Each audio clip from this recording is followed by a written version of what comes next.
ladies and gentlemen, and welcome back to the Unique Cars and Parts YouTube channel. My name's Tim, and today I'm going to tell you what I believe to be the best car you could find on the internet for $500. Yes, you heard right, $500. It even comes with an engine and it starts.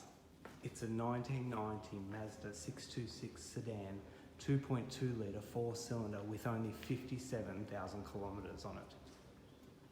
Now, I saw this car go up on the uniquecarsandparts.com.au classifieds, and as soon as I saw it, I thought, I've got to go and check this thing out. I mean, from the pictures, it looked like no one had driven it. So I contacted the guy and went down there and checked it out, and just like the pictures, this thing was in unbelievable condition. It's like new. So the owner went on to tell me that it had been owned by an elderly woman that wasn't able to drive it for the last 9 years, so it had been sitting in a shed for about 9 years. Prior to that, she'd only driven it to the shops and back, and he'd managed to obtain it but had no use for it, so was selling it on to someone who could use it.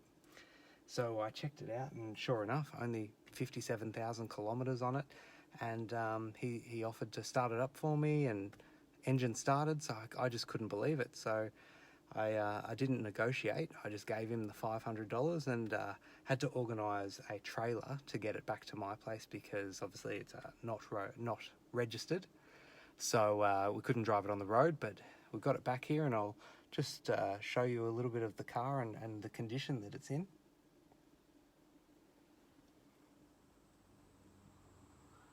It even comes with a full spare wheel, never been used. This thing is unbelievable. As you can see here, the rear seats have never even been sat in. The front looks just as good. All the switches and all the knobs are there.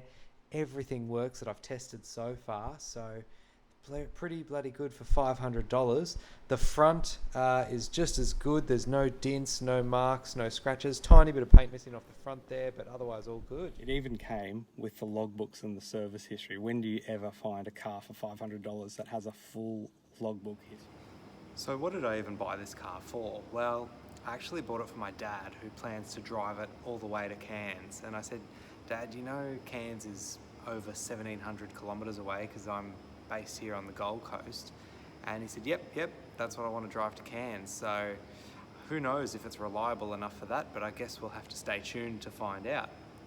When I was rummaging through the boot, I found what I thought was a sun visor, and upon unfolding it, it's a sign that says, help, please call RACQ. So I don't know if that's a bad omen. Is it reliable? Did they need to use that? The sign looks like it's been used in the past. So I don't know if that's a bit concerning or not, but who knows? Tomorrow morning, we'll take it to the mechanic and find out if there's anything wrong with it. So I just got the Mazda back, and I can confirm that it is now a roadworthy vehicle, so I can go and get it registered, which is good.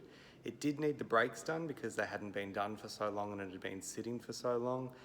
They recommended getting the timing belt done because it's 19 years overdue.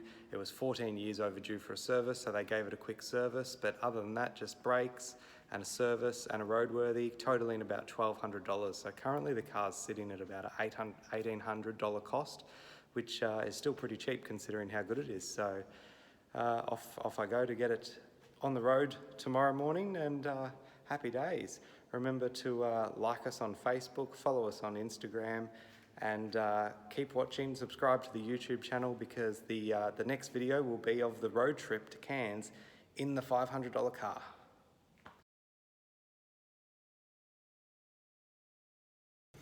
So the only thing I know about this car is that the engine kicks over, so why don't we go ahead and see if everything works.